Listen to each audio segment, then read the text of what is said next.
Почитувани, добар ден. Гостин во неделното интервју на Радио Слободна Европа е председателот на Државната изборна комисија, господинот Борис Кундарко.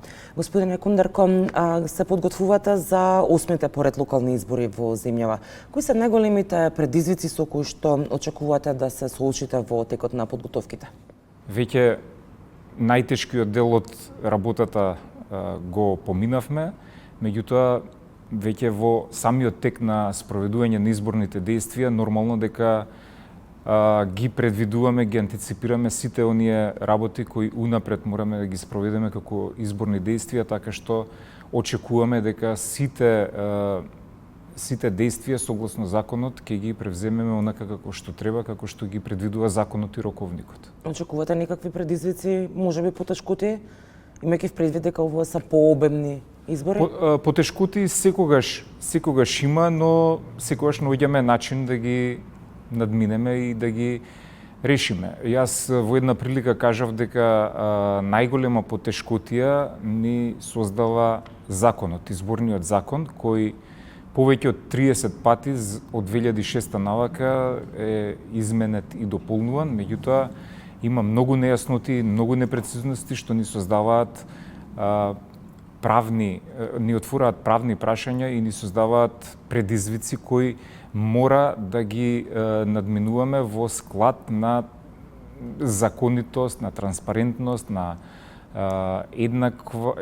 воспоставување на еднакви правила на игра за сите учесници во изборите. Кога ги спомнавте измените на законот, како што рековте за 2 децении, повеќе од 30 пати се менуван изборниот законник, се уште не се задоволени барањата и забелешките на ОПСЕ и ОДИХР и покрај тие 30 измени.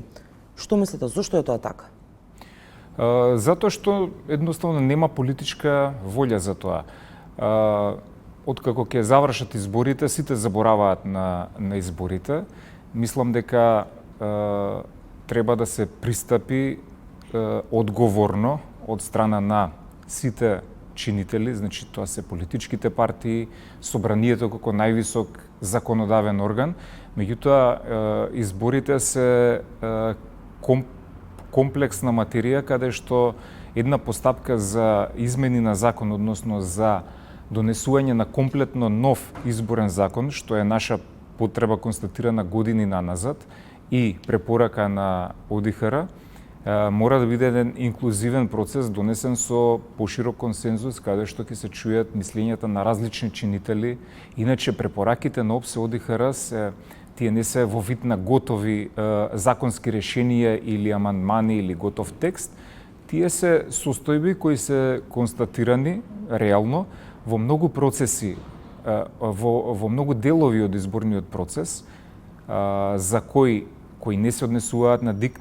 Ние како ДИК сме апсолутно, можеме да бидеме задоволни затоа што со години наназад извештаите на ОДИХР во делот на изборната администрација генерално за изборните органи и за Државната изборна комисија апсолутно нема никакви сериозни замерки, напротив, констатациите се повторуваат дека ДИК транспарентно и законито ги спроведува условите што е наша законска обврска. Според вас, што не е потребно? Сосема нов изборен законник или повторно нови измени и дополнувања во одредени членови? Бев многу јасен, сосема целосно нов изборен законник. Изборниот законник не ја опфаќа само, не ја регулира само работата на изборните органи, односно на ДИК. Тука е финансирањето на партиите, кампањата, медиумите, значи има многу прашања кои надлежности на други институции кои се поврзани индиректно со изборниот процес. Може би треба да се размисли за начинот на финансирање да биде преточен во сосема издвоен, посебен законник. Ние како ДИК постојано бараме и укажуваме, се разбира, не се мешаме во делот кои се политички прашања кои се уредуваат во изборниот законник и за кои е надлежно собранието, например, колку изборни единици ќе има, колкав треба да биде цензусот, дали ќе има отворени листи или не. Тоа се прашања за кои не одлучува ДИК. ДИК ќе го спроведе изборниот закон онаков каков што е. Меѓутоа, темите, областите, овие прашања се адресирани до законодавецот. ДИК не е законодавец, ДИК само го спроведува законот. Се уште нема кандидатски листи, се уште нема учесници во изборна кампања, автоматски по закон не е пред време започната пред изборната кампања, но во пракса на терен министри и градоначалници кои што веќе се изјаснија дека планираат да се кандидираат на локалните избори, веќе на големо отвараат градинки, реновираат игралишта, училишта, ветуваат базени, што ли уште не. Ве разбирам. Изборната кампања е дефинирана во член 69 и тоа е јавно представување на кандидати, програма, значи вербално изразување на политичките актери. И тука ние, бидејќи немаме поднесено кандидатски листи и потврдено кандидатски листи, ние немаме ни учесници во кампањата, така што нема ни против кого да се води постапка. ДИК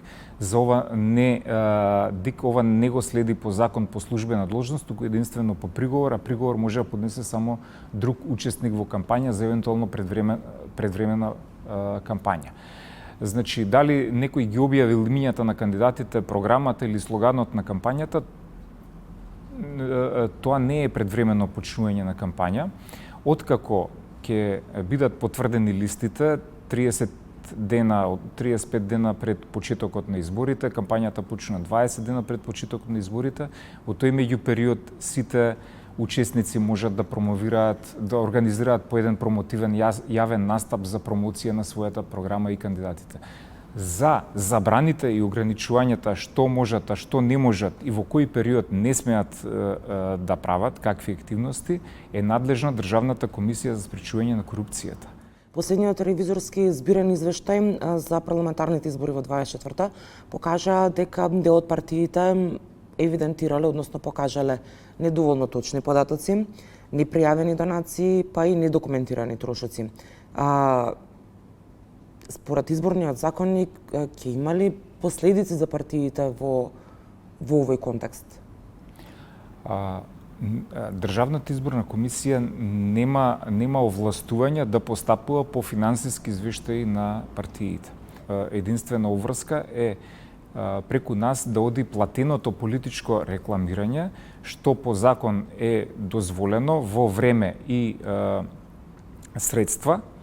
За тоа партиите, односно коалициите, склучуваат договори, партиите на власт имаат одреден процент, партиите во опозиција исто така, парламентарните и вонпарламентарните партии имаат исто така процент на време и средства предвидени во законот. Ние ова во име на партиите, преку нас оди исплатата, го исплаќаме на медиумите со кои партиите склучуваат договори по претходно реализиран медија план, доставен извештај од агенцијата од АВМУ за реализација, доставени фактури, договори со медиумите, така што единствено наша обврска согласно закон е овој дел на платеното политичко рекламирање, иако сметам дека таа е погрешно ставена како надлежност на ДИК, затоа што ДИК не е ниту регулаторно тело, ниту финансиска институција, а презема действија за облигациони договори во кои таа не е учесник. Значи, ние предлагаме да се бара друг начин средствата што следуваат за платено политичко рекламирање како да бидат реализирани од страна на партиите кон медиумите, а сето тоа да биде под надзор на органите кои ги контролираат финансиските текови. Треба ли воопшто да има платено политичко рекламирање од државата за партиите? Има делови од изборниот законник за кои ниту треба, ниту е добро ДИК да учествува, да не бидам погрешно сватен, да се меша во дебатата. Дали ќе има платено или не политичко рекламирање е пошироко прашање и проценка на државата, проценка на законодавецот, проценка на политичките партии.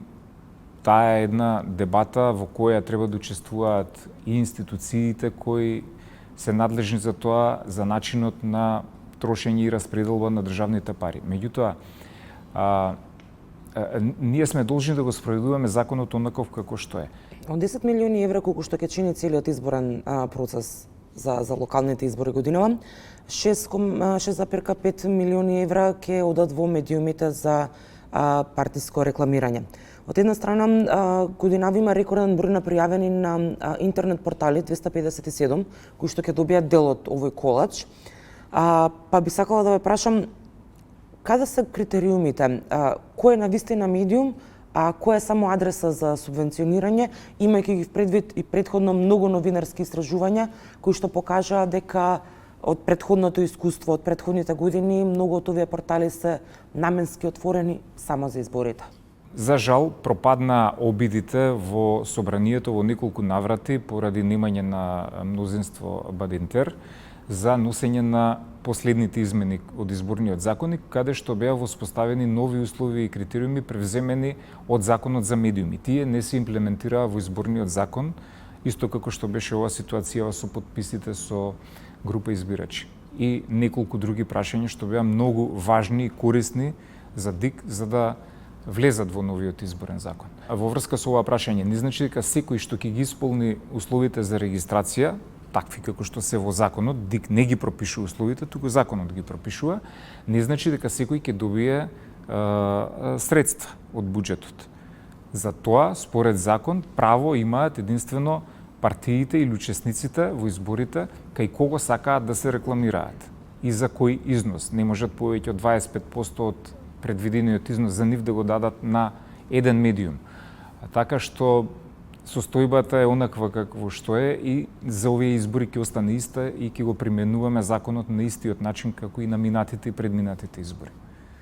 Да, на минатите и предминатите избори имаше ситуации во кои што луѓе вработени во општини отвараат интернет портали, после тоа добиваат Да, меѓутоа тоа е проблем на регулацијата, на правилата воспоставени во законот. Ние не ги механизам да ги смените немаме право, со некако ДИК факт. нема механизам со подзаконски акт да интервенира за ниедно прашање во законот. ДИК директно го применува законот. Критериумите се јасни, се доставува извештај, состојба тековна од Централен регистар, се доставува друга пропратна документација, се прегледува и јавно на седница ДИК носи одлука за регистрација. За жал или не знам како да се изразам во однос на ова прашање, да стојат аргументите кои се содржани во вашето прашање, дебатата е таа, тоа се обиде да се регулира во законот за медиуми, тие да се пресликаат во изборниот закон, измените на законот, на изборниот закон не поминаа во собрание поради мнозинството со Бадинтер. Државната изборна комисија не го донесе упатството со кое што требаше да се намали бројот на советници во одредени општини поради противење на една од членовите која што е на таа позиција по предлог на ДУИ. Дали очекувате ваков тип на блокади да продолжат во текот на вашата работа во овој период? Јас не можам да предвидам кој од членовите како ќе гласа и како ќе дискутира, тоа согласно закон е индивидуално право и законско властување на секој од нас членовите, секој одговара за својот глас.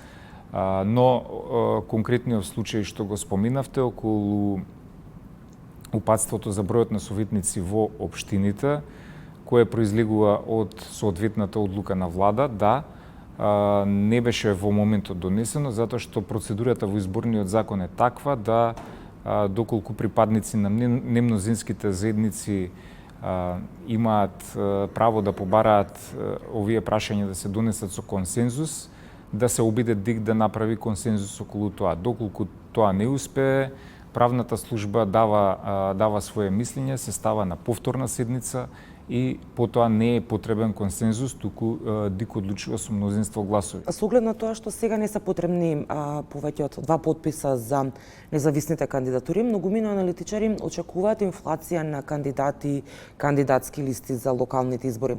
Колку тоа може да ја обремени работата на Државната изборна комисија во случај да имаме по десетици кандидатски листи?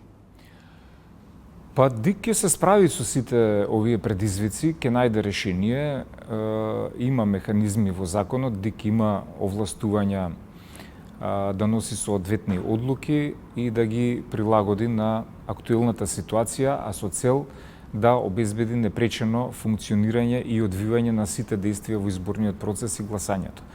Така што предизвиците се наша уврска, ние ќе ги надминеме. Има шпекулации што би можело да се случи, не би било добро да се коментира однапред, останува да се види. Постапката околу формалниот дел за поднесување на кандидатски листи трае. Единствен услов не се само најмалку 2 подписи за поднесување на листа во услови кога тоа прашање не е регулирано од страна на собранието.